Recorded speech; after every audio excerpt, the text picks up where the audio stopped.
শ্রাবণ মাসে সবুজ চুড়ি পরা হয় কেন, বা সবুজ চুড়ির পেছনে ইতিহাসটাই বা কী, আর সবুজ চুড়ি পরার নিয়মটাই বা কী, বা এই চুড়ির মাহাত্ম্যটা কী, সব তথ্য জানলে তোমরা অবাক হয়ে যাবে। তো চলে এসেছি আরেকটি ইনফরমেশন ভিডিও নিয়ে। বাই দ্য ওয়ে, হ্যালো বাঙালি, কেমন আছো সবাই? আশা করছি ভালো আছো। ভালো তো থাকতেই হবে, কারণ তোমরা সিম্পল লাইফস্টাইল ফ্যামিলি মেম্বার। আমিও ভালো আছি। চলো আজকে আরেকটা ভিডিও তোমাদের সাথে শেয়ার করি, পুরো দেখো, স্কিপ করো না। আশা করছি ভালো লাগবে। ভালো লাগলে like, comment, share and subscribe করে দিও। তো চলো ভিডিওর মধ্যে যাওয়া যাক। প্রথমে বলি সবুজ চুড়ির ইতিহাসটা কী। মহারাষ্ট্রীয় মহিলারা হলেন ভারতের মহারাষ্ট্র রাজ্যের মহিলা।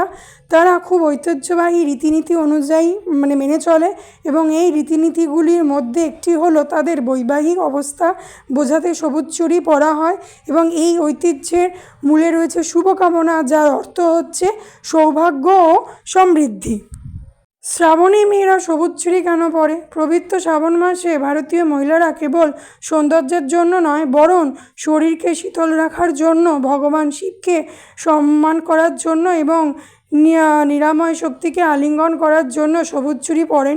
বৈবাহিক প্রেমের প্রতীক থেকে শুরু করে সমৃদ্ধি ও বুধের জ্ঞানের আহ্বান পর্যন্ত সবুজ চুড়ির ঐতিহ্য সুস্থতা এবং ভক্তিকে এক মনোমুগ্ধকর ভঙ্গিতে একত্রিত করেছে। এবার হচ্ছে শ্রাবণে সবুজ চুড়ি পরার গুরুত্ব। শ্রাবণে স্বামীর দীর্ঘায়ু, সুখ ও শান্তি কামনা এই চুড়ি আমরা পরে থাকে। সবুজ চুড়ি সতেজ ও সমৃদ্ধির প্রতীক। এগুলো পরলে মানসিক ও শারীরিক শক্তির বৃদ্ধি পায়। অবিবাহিত মেয়েরা শ্রাবণে সবুজ চুড়ি পরলে তাদের ভালো ও কাঙ্ক্ষিত বর পাওয়া ইচ্ছে পূর্ণ হয়ে থাকে। শ্রাবণ মাসে সবুজ চুড়ি পরার একটি ঐতিহ্য, যা সৌন্দর্য, ভক্তি ও সমৃদ্ধির প্রতীক হিসেবে বিবেচিত করা হয়।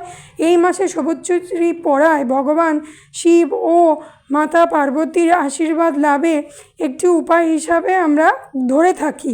শ্রাবণ মাসে সবুজ চুড়ি পরার নিয়ম। শ্রাবণ মাসে প্রতিটি দিন সবুজ চুড়ি পরার জন্য উপযুক্ত, ও তবে সোমবার আর মঙ্গলবারটা বিশেষ শুভ বলে মনে করা হয়। সন্ধ্যা বা সকাল যখন পুজো বা অন্যান্য ধর্মীয় আচার অনুষ্ঠান করা হয়, তখন সবুজ চুড়ি পরা হয়। সবুজ চুড়ি পরার আগে এটিকে ভগবান শিব, মাতা পার্বতীর উদ্দেশ্যে উৎসর্গ করা উচিত, এবং মন্ত্রপাঠ করে এই চুড়িগুলি ওম নমঃ শিবায়, ওম পার্বতী নমঃ শিবায় জপ করে পরা উচিত। এবং অন্যান্য আরও নিয়ম আছে, সেগুলো তোমাদের সাথে চলো শেয়ার করি। 17 তারিখ থেকে শ্রাবণ মাস শুরু বাঙালিদের জন্য।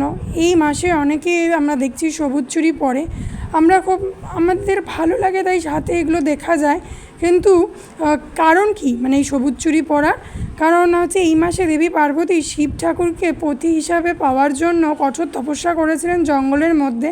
তখন তার চারপাশে সবুজ গাছপালায় ঘেরা ছিল, প্রকৃতি যেন সবুজ চাদরে মোড়া ছিল। আর এই সময় দেবী পার্বতীও সবুজ চুড়ির বস্ত্র গয়না পরেছিলেন। তারপরেই ভগবান শিবের সাথে তার বিবাহ হয়। তাই এই মাসে সবাই সবুজ চুড়ি পরে। তবে সবুজ চুড়ি পরলেই সেই দিন তার সাথে আরও 7 জন এওদের সবুজ চুড়ি পরাতে হয়। সেই চুড়ি পরা তাকে সিধে দিতে হয় চুড়ি পরাবার পর। আর পুরো শ্রাবণ মাসটা কিন্তু নিরামিষ খেতে হয়।